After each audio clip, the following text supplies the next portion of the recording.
Scene of the Crime Season 1 explores the murders of 2 children and the subsequent investigation. Listener discretion is advised.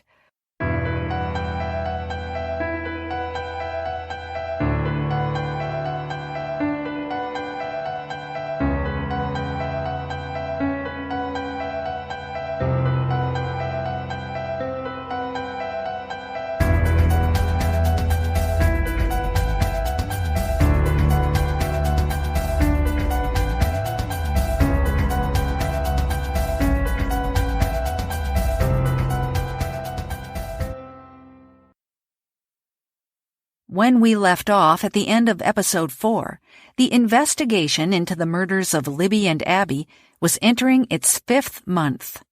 Abby's 14th birthday was solemnly observed on June 23rd, with a lantern release in her memory.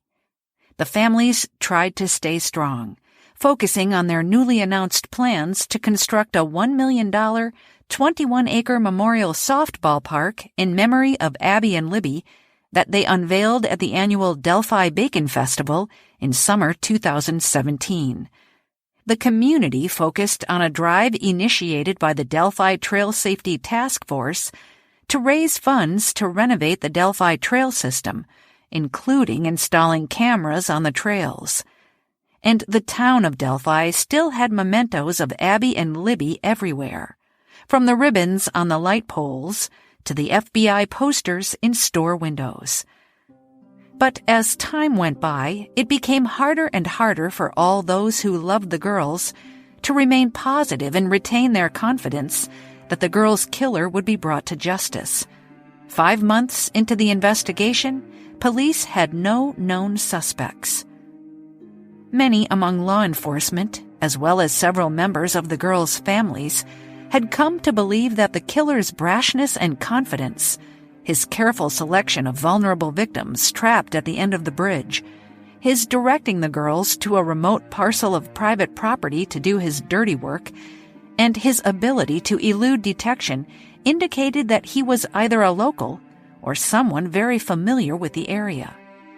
Indiana State Police Sergeant Kim Riley stated in an interview that it is his belief that the suspect is a local or someone well acquainted with Delphi, as he knew the best direction to take the girls off the bridge and down the hill and where to cross Deer Creek to a secluded area. Indiana State Police Sergeant Jerry Holman also said in an interview that he believed the suspect had to know the area, given the topography and terrain. The term local could refer to someone who is a Delphi native, someone who regularly comes to the town to visit, someone who works in Delphi, or, of course, someone who resides in Delphi full-time. Although Delphi residents number fewer than 3,000, the area draws outsiders to its trail system, historic sites, and businesses. One business in particular, the Indiana Packers, a hog processing company, employs 1,300 people in Delphi, most of whom come from outside the town. At the joint press conference held on February 22, 2017, which we discussed at length in Episode 3, FBI Special Agent in Charge, Greg Massa, presented a behavioral profile of the person who had killed Libby and Abby. This general profile was designed to provide the public with clues to help them identify the suspect if he was among their friends, acquaintances, colleagues, or family, even if they could not recognize him from the still video images. Just think if you had an interaction with an individual who inexplicably canceled an appointment that you had had together, or an individual called into work sick and canceled an important appointment or a social engagement, and at the time gave what would have been a plausible explanation. My cell phone broke, or I had a flat tire on my car. But in retrospect, that excuse no longer holds water. That may be important. Likely so are behavioral indicators that this individual may have exhibited since the afternoon of May 13th. Did this individual travel unexpectedly? Did they change their appearance? Did they shave their beard, cut their hair, change the color of their hair? The superintendent mentioned the clothes that this individual was wearing in the photo. Did they Did they change the way they dress? Agent Massa also laid out a set of behaviors that people should be on the lookout for. He said to try and remember anybody who has a different sleep pattern now, started abusing drugs or alcohol when they hadn't beforehand, has become anxious or irritable, has followed this case and what the media is releasing with a sense that is not normal, or has been having ongoing conversations about where they were on February 13th. It has been speculated that Delphi investigators have commissioned a psychological and behavioral profile of their suspect. Dr. Katherine M. Brown gave us some insight as to some attributes the suspect in Abby and Libby's case might exhibit. These offenders are much more strikingly white males. They tend to be a little older. Generally speaking, these are committed by white males. They tend to be underemployed or non-employed, or they tend to be a little more transient than the other population. But soon, there would be something more concrete to go on. On July 17, 2017, the Indiana State Police issued a news release accompanying a sketch of a man believed to be connected to the murders of Abby and Libby. As presented in the news release, quote, "The person depicted in the composite sketch is described as a white male between 5 foot 6 inches to 5 foot 10 inches, weighing 180 to 220 pounds, with reddish-brown hair, eye color unknown. The sketch depicts a hat that may not be accurate. We ask that you focus on the person's facial features." End quote. This sketch released to the media is a black and white rendering of a man with a broad face, hooded eyes, and a nose that is commonly described as bulbous. He is wearing a hoodie under his jacket and a newsboy cap. He is white and has a goatee and mustache. The drawing is a composite from descriptions provided by at least 2 witnesses, and possibly more, who saw the man walking on the trails that day in February. One of these witnesses is believed to be the man in the flannel shirt, Dan McCain, president of the Delphi Historic Trails, and a regular on the trails, which is where he was encountered by Derek in his search for the girls on the 13th of February. Another witness is a woman who told police she saw the man in the sketch walking near Delphi that day around the time the girls were killed, according to Sheriff Tobe Lesenby. This witness, who took months to come forward, reportedly got close enough to report that the man's eyes were not blue in color. The composite sketch, drawn by an FBI sketch artist, was intended to help clarify the grainy still video images of the suspect that had been previously released, in which his facial features are quite difficult to make out. According to police, the sketch and the video images depicted the same person. The sketch had been worked on for over a month and was the result of tips and leads pursued by law enforcement over the course of the investigation. Within 2 days of the sketch being released, Indiana State Police had received over 1,000 tips generated by the suspect drawing, and that number would spike to 6,000 within a month. With 20 to 30 full-time investigators dedicated to the case to handle all these tips, the investigation seemed to take on new life. But the sketch also had a negative effect. Authorities were forced to issue public warnings that amateur sleuths should cease posting photos of men who resembled the suspect in the sketch on social media sites. You're putting people's lives, families, and children in danger by putting pictures that may have nothing to do with this case, said Sergeant Kim Riley. Nonetheless, people continued to post side-by-side photos of members of the public along with the sketch, and even to name those they were posting. Facebook groups and other online forums dedicated to the case careened into conspiracy theories, rampant speculation, baseless accusations, and inflammatory rumor-mongering.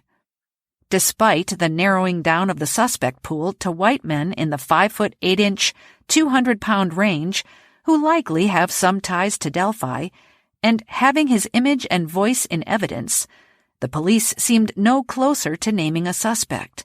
In fact, Indiana State Police Sergeant Kim Riley hyperbolized, "Everybody is a suspect." In July 2017, the Indiana State Police said that they had interviewed and processed over 1,000 persons in connection with the investigation, and most of those had given voluntary DNA samples. Of course, law enforcement is not obligated to make disclosures to the public regarding suspects or persons of interest in the case. But thanks to public interest in solving Abby and Libby's murders, authorities have been forced to address some names that have come to light as a result of either media speculation or amateur sleuthing or both. And, in fact, several people are known to have been investigated as potential suspects in the 2.5 years since the murders, although none of them have been charged in the case. Let's take a look at who these men are. As we have discussed, Abby and Libby were found on private property owned by Ron Logan. The 77-year-old Logan had owned the 40-acre parcel, which included fields and pastures, as well as the wooded, hilly area near Deer Creek, where the girls' bodies were found, for 53 years. This property is located along County Road 300 North, to the east of the cemetery, and extending all the way south to Deer Creek. The girls were found approximately 170 yards from the southeastern end of the Monon High Bridge on Logan's side of the creek. Logan spoke to the media and said that he was as shocked as anyone about what had occurred on his property. He described the corner of his land where the girls were found as difficult to navigate and accessible only on foot, typically only by fishermen and hunters, although he stated that his own son and his friends had played in the area when they were children. Needless to say, Ron Logan was one of the first people that investigators wanted to talk to. His alibi for February 13th was that he was in Lafayette, about a 30-minute drive, during the afternoon of the 13th. He was gone until 6:30 p.m. when he responded to a request from his neighbors for permission to look around for the missing girls. Logan said that on the afternoon of the 13th, he had gone to the town dump and stopped in a pet store to buy tropical fish. In connection with police questioning him, on February 14th, the same day that the girls' bodies were found, Logan's home and property were searched and his white truck impounded and subjected to testing. Then, a month later, on March 17, 2017, state and federal authorities executed a second search warrant on Logan's property. But Ron Logan was not present at the time of this search.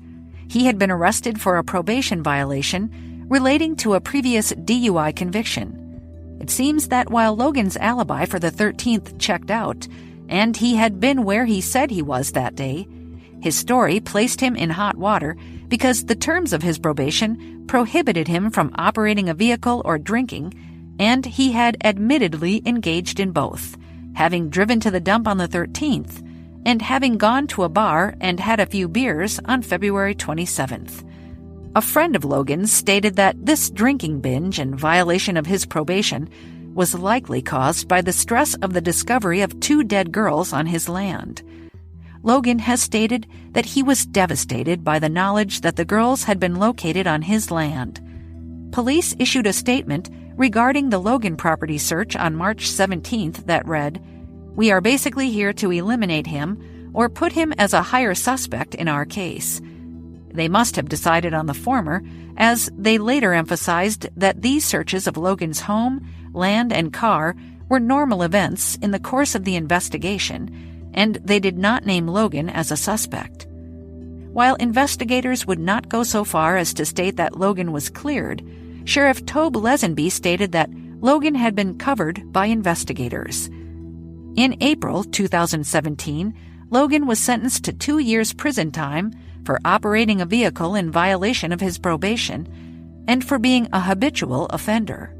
He was released on home detention in January 2018. The fact that Logan was never named a suspect by police and had an alibi did nothing to dissuade the public from believing that he was involved in Abby and Libby's deaths.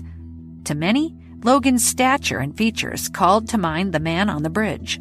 This supposed resemblance, his suspicious trip to the dump on the day of the murders, and the discovery of the bodies in his woods would link Ron Logan with the case for the foreseeable future. On September 25, 2017, more than 7 months after the murders, a man was arrested who would become an official person of interest in the case. Police in Colorado arrested 31-year-old Daniel Nations for threatening people with a hatchet on wooded hiking trails in Monument near Colorado Springs. Nations was suspected in the shooting murder of mountain biker Tim Watkins the same week. Nations and his wife and 2 young children had been living in a campground in the forest near the town of Palmer Lake. Numerous people had called police to report a man exhibiting road rage, wielding a hatchet at passers-by, setting booby traps for motorcyclists, and driving a car with a broken taillight and expired plates. The plates were registered in Indiana to Daniel Nations. Indiana State Police never explained publicly exactly why they were so interested in Nations, but they were interested, enough so that detectives got on a plane and flew to Colorado Springs to interview the arrestee. Colorado authorities had charged Nations with felony possession of a firearm. He was a convicted felon and had been arrested illegally in possession of a .22 caliber rifle. He was also found with a hatchet. Additional charges against Nations included felony menacing, reckless endangerment, assault, criminal mischief, and trespassing. As if this weren't enough, he was also charged with failing to register as a sex offender. And there was a warrant out for his arrest in Indiana for failing to register his address with authorities. Nations had quite an extensive criminal background. His rap sheet included felony convictions in Morgan County, Indiana, for domestic battery and a sexual offense. Nations also had convictions for indecent exposure and drunk driving in South Carolina. The felony charges stemmed from incidents in which Nations was masturbating and peeping in the stall of a women's restroom, and another in which he exposed himself to a woman and her child as they cycled past. Nations' last known address in Indiana was a motel in Greenwood in Carroll County, the same county where Delphi is located, where he had lived until May 2017. But he was essentially a transient, moving between motel rooms, short-term rental apartments, and tents pitched under bridges and behind buildings. He and his wife and children were living out of their car when he was arrested in Colorado. Indiana State Police had actually been looking for Nations in connection with the Delphi case when it was noted in July 2017 that Nations had failed to check in as a sex offender in Carroll County for several months. Presumably, Delphi police picked up on this transgression in connection with their investigation of registered sex offenders in the area. When Abby and Libby were killed on February 13th, Nations was working for a construction company in Zionsville, Indiana, about an hour's drive from Delphi. And people who interacted with him said that he had a very bad temper, was prone to violence, and often went after people with his hatchet. One landlord had been forced to summon law enforcement to evict Nations after he damaged a rented apartment in a rage. Nations claimed to have an alibi on the 13th of February. His wife was pregnant at the time, and he had accompanied her to her ultrasound appointment. While his wife was able to confirm that she had such an appointment that day, she was not able to recall whether Nations accompanied her. But she said they shared a car, and he would have had no way to get to Delphi since she drove the vehicle to her doctor's office. She also said that he did not own a blue jacket like the one worn by the Delphi killer. All of this circumstantial information about Daniel Nations, his proximity to Delphi in February 2017, his tendency to be violent, his history as a sex offender, his attacking people with a weapon on trails, was certainly enough to pique the public's interest in Nations as a suspect in the Delphi case. But the clincher, for many, was Nations' mugshot. Its resemblance to the sketch of the Delphi murder suspect circulated by the Indiana State Police in July 2017 was uncanny. Nations had reddish-brown hair, a broad face, a large nose, hooded eyes, and was white with a goatee and mustache. Desperate for resolution to the case, the public fixated on Daniel Nations as the likely murderer of Abby and Libby. In response to all the tips submitted to authorities about Nations, based on his mugshot, the Indiana State Police released the following statement. We are aware of the arrest of the person in Colorado and are investigating to see if he could be a suspect in the Delphi double murder investigation. Please keep in mind the Indiana State Police has received more than 1,000 photos of persons alleged to be similar in appearance to the composite sketch of the Delphi person of interest. Each and every one of these tips are investigated for any potential connection to our case.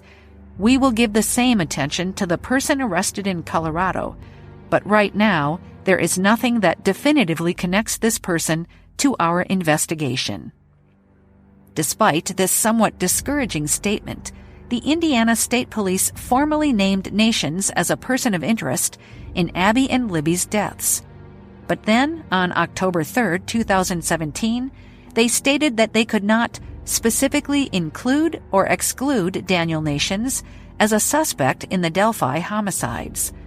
Carroll County Sheriff Tobe Lesenby acknowledged, "There have been some similarities brought to our attention, but I cannot speak of the details." And an El Paso County, Colorado Sheriff's Department spokesperson stated that there were many similarities between the cases, but would not elaborate. From September 2017 until early 2018, Nations remained a person of interest as authorities investigated him from every angle in an attempt to discern whether he was the Delphi killer. As the Daniel Nations investigation was in full swing, and the families were hopeful that the killer had been apprehended, the holidays approached, with all the emotional hardship that entails for loved ones of those who have died. This was particularly hard on Libby's relatives, as her 15th birthday was just 2 days after Christmas. Becky and Mike, Kelsi, Anna, and Indiana State Police Sergeant Doug Carter all made a somber appearance on the Dr. Phil show in December 2017 to publicize the case and help bring national focus on the killer. Back home, the Delphi Christmas parade featured a float dedicated to the girls, and Anna decided to honor Abby by continuing a charitable tradition the two had started before Abby died. Abby's Angel Boxes compiled Christmas gifts for needy families, filling hundreds of boxes with donated goods to be distributed at the holidays.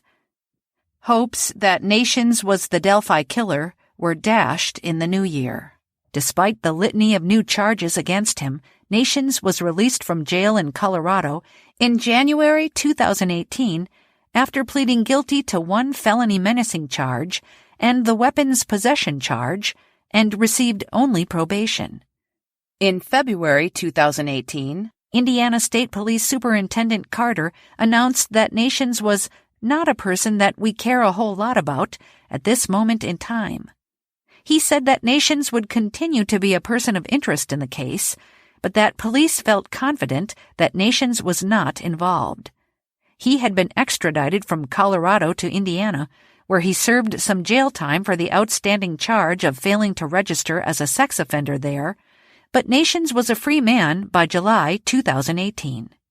He returned to Colorado, where, in an interview in the Colorado Springs Gazette, he categorically denied any involvement in the killings of Abby and Libby and called himself a victim of all the rumor and speculation about Delphi. He also told the newspaper that he had permitted authorities in Indiana to take samples of his DNA. On the first anniversary of Abby and Libby's death, February 13, 2018, authorities held a poignant press conference at the Monon High Bridge Trail. Superintendent Carter was steadfast, saying, We cannot allow evil to prevail. But there was no news. Superintendent Carter stated that there had been 30,000 tips in the case, yet they still needed one more piece of the puzzle. I believe we're one piece of the puzzle away from figuring out who this individual is. And with Daniel Nations seemingly off the table, and the $240,000 reward for information as yet unclaimed, it seemed that it was back to square one. Delphi investigators sought a fresh start to the second year of the investigation by requesting assistance in the case from the Georgia Bureau of Investigations and FBI officers from other field offices. But the number of investigators overall was scaled back, and the command center relocated to its original, smaller office space at Delphi City Hall. Once again, the Delphi community attended a candlelight vigil for Abby and Libby and waited for answers. We will return to our story after a brief message from our sponsors. In July 2018, there was a huge break in another very famous child murder case in Indiana. The April Tinsley murder had been the subject of public fascination in Indiana and around the nation since it occurred in 1988. 8-year-old April was abducted in Fort Wayne, about 2 hours from Delphi, as she walked to a friend's house to retrieve her forgotten umbrella. Her body was found 3 days later in a ditch in southern DeKalb County. She had been sexually assaulted and strangled to death within 24 hours of being abducted. The case was horrific, not only because of the brutal rape and murder of a child, but because the killer had notoriously taunted police in 1990 by leaving poorly spelled messages claiming responsibility and saying, "I will kill again. Did you find her other shoe? Ha ha," scrawled in crayon on the side of an old barn. Since these crayoned messages were traced over pencil, it is believed that the egregious spelling errors were deliberate mistakes designed to throw investigators off the scent of an intelligent offender. Even more vile were 4 notes accompanied by used condoms and explicit photos left in 2004 on bicycles for other children in the neighborhood to find, purportedly from April's killer. Despite all these pieces of evidence left like breadcrumbs, April's killer eluded capture for 30 years. In 2018, with the new availability of forensic genealogy, Indiana authorities took a chance and submitted DNA found in the semen samples on both April's underwear and the used condoms left for other kids. All of these samples belonged to the same person, and the genealogical testing showed that this was one of 2 brothers named Miller. After obtaining a search warrant, investigators collected DNA from John Miller's home that matched the samples collected in April's case. Faced with this incontrovertible evidence, in December 2018, 59-year-old John Miller pled guilty to murdering April Tinsley. So what, if anything, does John Miller have to do with Abby and Libby? Investigators aren't talking. According to the Journal and Courier newspaper, Indiana State Police Sergeant Kim Riley refused to comment on whether Miller was considered a suspect in Libby and Abby's killings. The public continued to speculate as to Miller's possible involvement, but he did not appear to resemble the sketch of the man seen by witnesses that day, and his modus operandi is decidedly different from the Delphi killers. Still, the capture of Miller through the newly developed forensic genealogy testing methodology provided a glimmer of hope to the Delphi families that their loved one's case, too, could be solved through science. A murderer in St. Louis, Missouri, 290 miles away from Delphi, caught the attention of Delphi investigators in the fall of 2018. On November 19th, Thomas Bruce, a 53-year-old former pastor, entered a Catholic supply store at approximately 3 p.m. in broad daylight and forced 3 women in the store into a back room at gunpoint. He ordered the women to strip, and when Jamie Schmidt refused, he shot her in the head. He then raped and sodomized the other 2 women and left the store. The women managed to call 911 at 3:19 p.m., but it was too late for Jamie Schmidt, who died at the hospital. The perpetrator was arrested at his trailer home 2 days later after police tracked him down thanks to a business card he had left with the bartender at a nearby bar earlier on the day of the assault and murder. police in St. Louis alerted Delphi investigators to some similarities to the Delphi case, which included an attack on multiple female victims in daytime. Bruce was also wearing a navy blue jacket, a plaid shirt, and a newsboy cap during the attack, was white with a mustache and goatee, and appeared to be in the 5'7" to 5'9" and 200-pound range. The Indiana State Police's lead Delphi investigator, Sergeant Jerry Holman, stated, "We're aware of the similarities, and we've been in contact with authorities there in St. Louis County. But it is way too early to tell if this is the same person." The St. Louis crime appeared to be one of opportunity. The suspect had cased the store, returned to his vehicle to retrieve a gun, and then accosted the females inside. Bruce did not have a criminal record, but after he was arrested for the attack in the Catholic supply store, St. Louis police linked Bruce to an unsolved attack on a 77-year-old woman in Jefferson County 2 months earlier. Bruce had knocked on this woman's door, apparently at random, claiming affiliation with a veterans service group.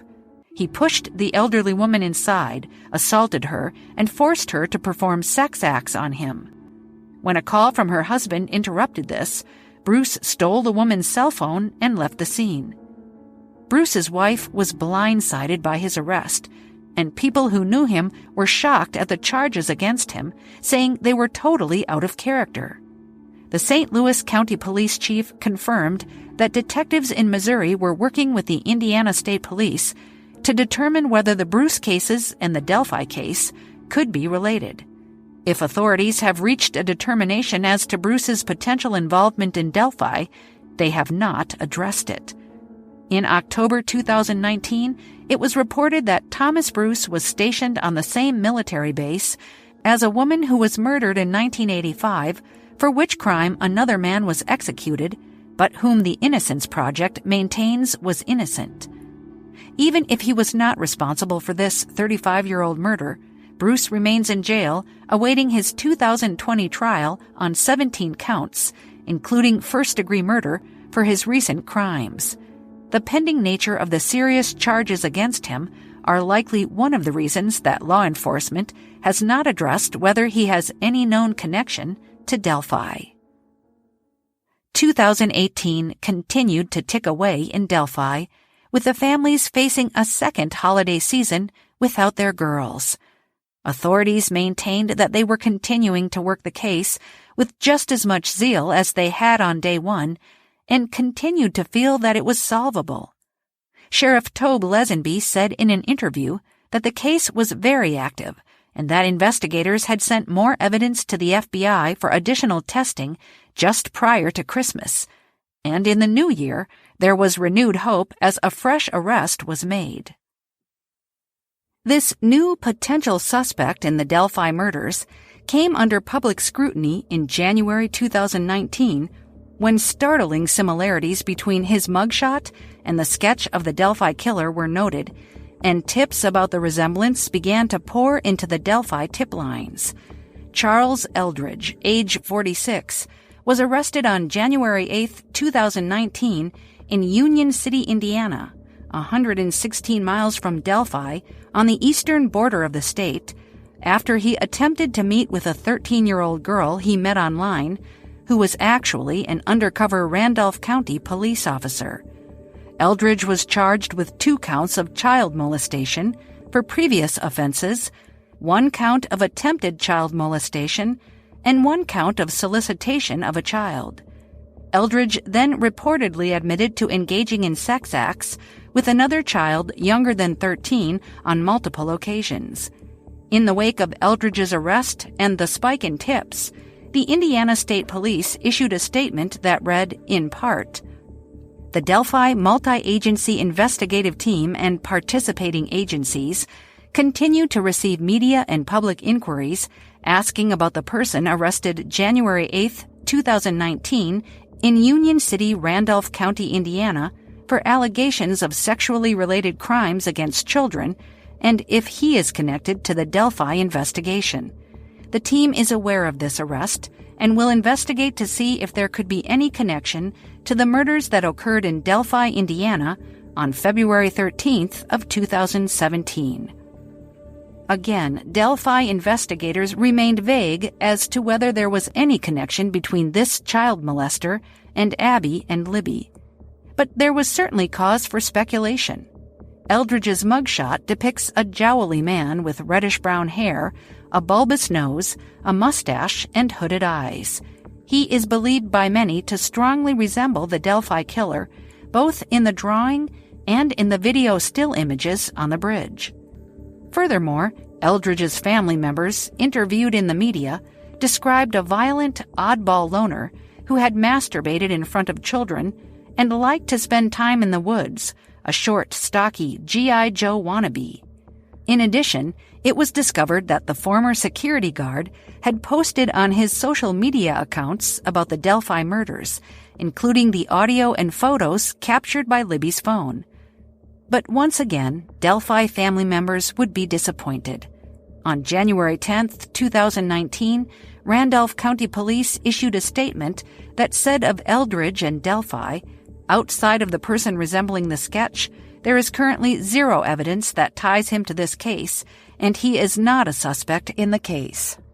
This was followed up on January 19th with a somewhat ambiguous statement by Indiana State Police Captain Dave Burston, to the effect that police had no evidence suggesting or disproving whether Eldridge is connected to Abby and Libby's murders. We are going to take a little segue here from recounting Abby and Libby's story in chronological order, in order to relate the details of two more potential suspects in the case who emerged in 2019. We will return to February 2019 and the second anniversary of the girls' murders in our next episode. On March 29, 2019, a murder occurred in Kentland, about 49 miles from Delphi, that was of interest to those following the Delphi case. Garrett Kurtz, age 21, was arrested and charged with the murder of a 30-year-old mother of two named Nicole Bowen. Kurtz had dated Bowen in the past. He had arranged for his current girlfriend, Ashley Garth, age 26, of Delphi, to meet up with Nicole Bowen at a trailer park so that the two women could fight it out. Sure enough, the two women apparently became physical, and Kurtz intervened by putting Bowen into a chokehold, rendering her unconscious. He then proceeded to tie her up, strangle her with an electrical cord, and suffocate her with a plastic bag taped over her head until she died. There were 3 female witnesses to this murder, including Ashley Garth. Kurtz then called a male friend, who helped him hide the body, taped up inside a blanket, in a hunting shack in a rural area, where it was discovered by the property owner on March 30th. What does all this have to do with Abby and Libby? Any connection is purely speculation. But Garrett Kurtz, who would have been 19 at the time of the murders in Delphi, resembles the Delphi killer in the minds of many members of the public. Based on his social media posts, in February 2017, Garrett Kurtz shared the same physique as the man on the bridge, with a heavy-set frame. Whether or not he resembles the sketch is a matter of debate, but Kurtz also has some ties to Delphi, which is an hour's drive from his home in Lebanon. Kurtz's girlfriend Ashley is from Delphi, and there is some indication that Kurtz has spent time on or near Ron Logan's property and that he has some connection to the Logan family. A post on Kurtz's Facebook page shows a photo of an Appaloosa horse that has identical markings to a horse on Ron Logan's farm, as shown in an interview on Inside Edition. If it is indeed the same steed, then this confirms that Kurtz has been on Ron Logan's property. Garrett Kurtz is being held pending trial for Nicole Bowen's murder. The prosecutor has stated that he intends to pursue life without parole for Kurtz, based on evidence that Bowen's death involved torture. Whether Kurtz had any involvement in the deaths of Abby and Libby remains unknown. At 4:30 a.m. on Saturday, June 22, 2019, a 26-year-old woman was driving on Tippecanoe County, Indiana County Road 900 East, heading to her home in Delphi, when she realized she had a flat tire. She pulled onto the side of a road near a driveway. A man approached her from the home nearby and asked her if she needed help. The woman got a strange vibe from the man, so she declined.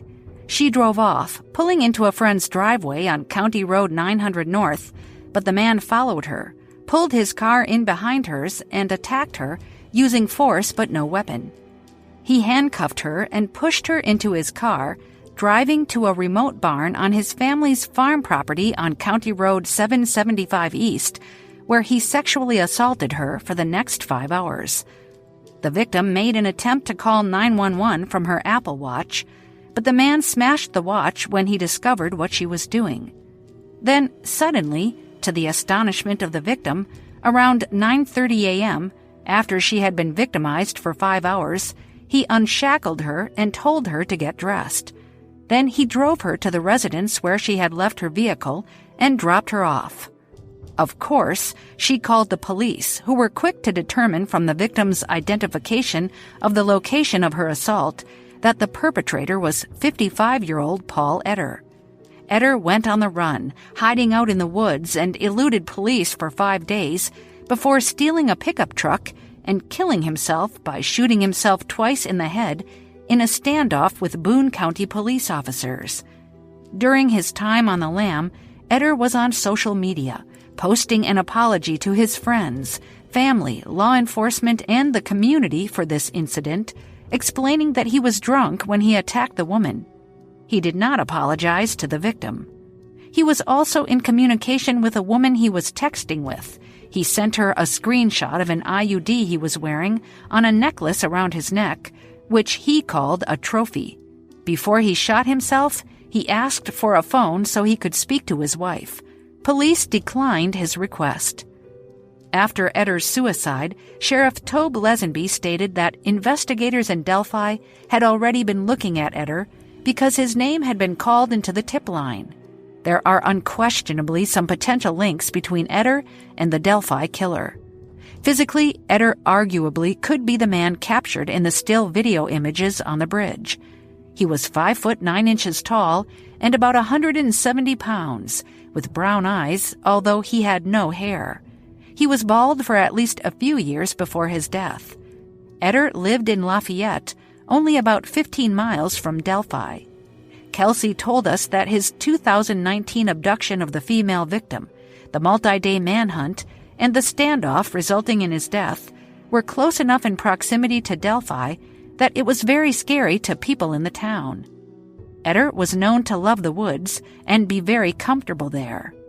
He also had some instances of domestic battery and 2 other felonies in his past, indicating that he had criminal and violent tendencies. The rape victim said that Etter seemed to have handcuffs at the ready when he accosted her in her friend's driveway. The strange trophy Etter wore also points to him having some acts in his past that have not yet been connected to him. And there had been some suspicious online interaction between Etter and someone in Delphi, a friend of Libby's family. On February 15, 2017, 2 days after Abby and Libby were killed, Etter sent a Facebook message to a man named Kyle that read, "The sheriff suggested that things have been happening in the Delphi area in the past few months. Any idea what he is referring to?" This strange inquiry could have been an attempt to figure out what investigators knew about the murders of Abby and Libby. At the very least, it is a bizarre coincidence. Despite these strange circumstances, many feel that it is unlikely that Etter is the man who killed Abby and Libby. It seems incongruous that he would have murdered the 2 young teens, but then released his subsequent victim, the woman he held for 5 hours. In his online post, he expressed remorse about his part in the abduction and rape of the 26-year-old woman from Delphi, but made no mention of any other transgressions. Unfortunately, Etter is deceased, so any connection between him and Abby and Libby will have to be proven solely through evidentiary means. Interestingly, Sheriff Tobe Lesenby confirmed that Etter is being investigated as a possible suspect in the Delphi murders, although he clarified that Etter was just one among many being looked at. Presumably in order to either confirm him as the Delphi killer or rule him out, Delphi investigators requested a post-mortem DNA profile from Etter's body, as well as his autopsy report. 2.5 years after the murders, numerous potential suspects, and yet the Delphi case remains unsolved. Ever optimistic, the girls' families still reiterate the investigators' mantra, "Today is the day," to themselves. In the interests of self-preservation, they don't allow themselves to succumb to the public hype surrounding each man being scrutinized as a potential suspect. Becky has said, "We don't allow ourselves to put too much hope in anything until we hear from law enforcement because, emotionally, we just can't continue doing that." Mike echoed her sentiments. "We've been down this path a few times on a few tips. We're really going to wait until we get something from law enforcement." Anna, too, remains cautious about getting her hopes up. Whenever there's a case of interest in the area, it gets linked to us. If there is something to talk about, the state police will call us, she has said. Every day, they hope to receive that call. Until they do, they will continue to look at everyone with suspicion. Today, we have discussed how investigators on Abby and Libby's case looked at suspects in other crimes to determine whether they could also be responsible for the murders in Delphi. But investigators also researched other crimes around the country with a similar MO to the murders in Delphi to determine whether those crimes could be related. One nearby case had such striking similarities to the Delphi double murder that it grabbed the attention of the Delphi Multi-Agency Task Force. In the next episode, we will discuss this unsolved Iowa case and consider whether the two cases could be related. We will continue with Scene of the Crime Delphi in our next episode. If you have any information about Libby and Abby, please call the tip line at 1-844-459-5786. Scene of the Crime is narrated by me, Natalie Gray. Research and writing by Jessica Bettencourt. Technical advisor Gray Hughes. Consulting producer Kelsi German.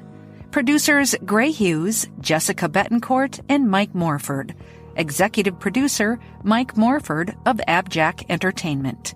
Special thanks to the families of Liberty German and Abigail Williams, Kelsi German, Mike Patty, Becky Patty, and Anna Williams. Thanks also goes out to Indiana State Police Superintendent Doug Carter, Robert Ives, Paul Holes, Dr. Katherine M. Brown, Colleen Fitzpatrick, Drew Collins, Michael Bennett, and Bree Wilber. If you'd like to help this podcast reach new listeners, be sure to subscribe to it and leave a 5-star rating and review wherever you listen to your podcasts. And please recommend Scene of the Crime to your friends. You can find Scene of the Crime on Twitter with the handle @SceneOfCrimePod.